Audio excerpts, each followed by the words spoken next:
Everyone, सबका स्वागत है एक बार फिर से मेरे YouTube चैनल एजुकेटिंग पॉइंट पे। बच्चों, मैंने आपको पिछली कक्षा में कक्षा 9वीं की पाठ्य पुस्तक स्पर्श से काव्य खंड का पाठ पढ़ाया था। आज मैं उसका सॉल्यूशन लेकर आई हूँ। तो हमने रैदास जी के जो थे वो पद उनका अध्ययन किया था। तो आज उसका सॉल्यूशन इस प्रकार है। जो हमारा पहला क्वेश्चन है वो है, पहले पद में भगवान और भक्त की जिन जिन चीज़ों से तुलना की गई है उनका उल्लेख कीजिए। तो जो पहले पद में भगवान की तुलना चंदन से और भक्त की तुलना पानी से, भगवान की तुलना बादल से और भक्त की तुलना मोर से। तो उसमें ये कहा गया था कि अगर भगवान तुम चंदन हो तो मैं पानी हूँ, अगर तुम बादल हो तो मैं बादल को देखकर नाचने वाला मोर हूँ। भगवान की तुलना फिर से की है चाँद से और भक्त की तुलना की है चकोर से। मतलब भगवान अगर तुम चाँद हो तो मैं चाँद को निहारने वाला चाकोर हूँ। और भगवान की तुलना मोती से की है और भक्त की तुलना धागे से की गई है। और भगवान की तुलना दीपक से और भक्त की तुलना बाती से। और भगवान की तुलना सोने से और भक्त की तुलना सुहागे से की गई है। और हमारा जो अगला क्वेश्चन है वो है, पहले पद की प्रत्येक पंक्ति के अंत में तुकांत शब्दों के प्रयोग से नान सौंदर्य आ गए, जैसे पानी, समानी आदि। इस पद में अन्य तुकांत शब्द छांटकर लिखिए। तो इसमें जो है वो अन्य तुकांत शब्द इस प्रकार है, जैसे मोरा, चकोरा, बाती, राती, धागा, सुहागा, दासा, रैदासा।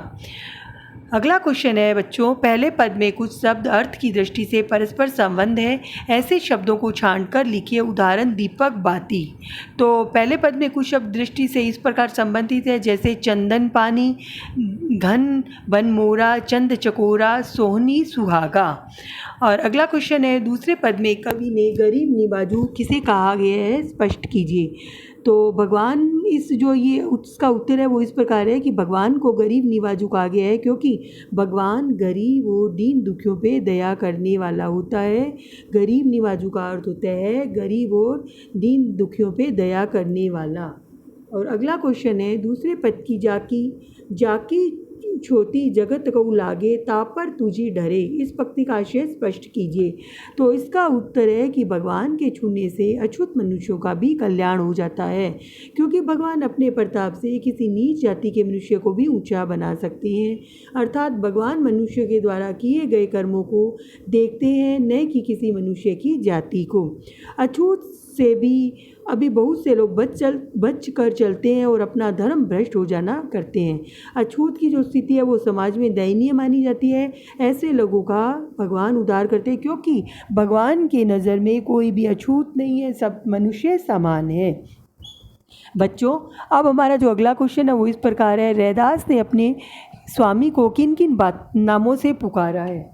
तो इसका उत्तर है, रैदास ने अपने स्वामी को गोसैया यानी गोसाई, गरीब निवाजू यानी गरीबों का उद्धार करने वाला पुकारा है।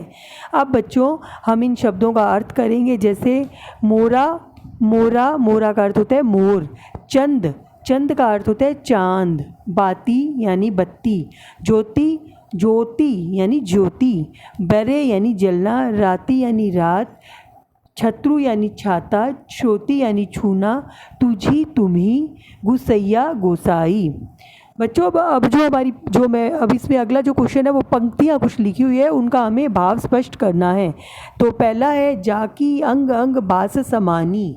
तो इसका अर्थ है भगवान उस चंदन के समान है जिसकी सुगंध अंग अंग में समा जाती है।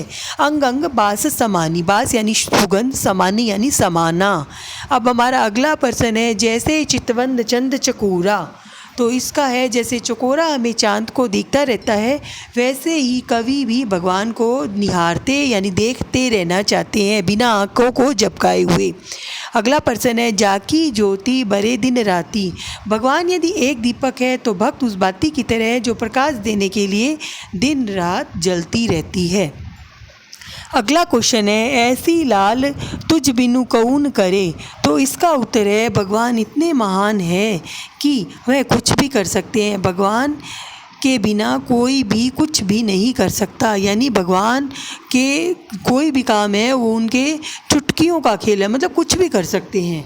हमारा अगला क्वेश्चन है, नीचा ऊंच करे मेरा गोविंदू काहू ते न डरे। भगवान यदि चाहे तो निचली जाति में जन्म लेने वाले व्यक्ति को भी ऊंची श्रेणी में ला सकता है, क्योंकि भगवान कर्मों को देखते हैं, जाति को नहीं। तो बच्चों, आज का सॉल्यूशन इतना ही है। आप सबको कैसा लगा?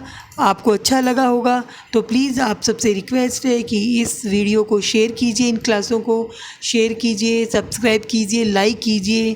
और आगे मिलते हैं फिर एक नेक्स्ट क्लास में अगले चैप्टर के साथ। आज इतना ही।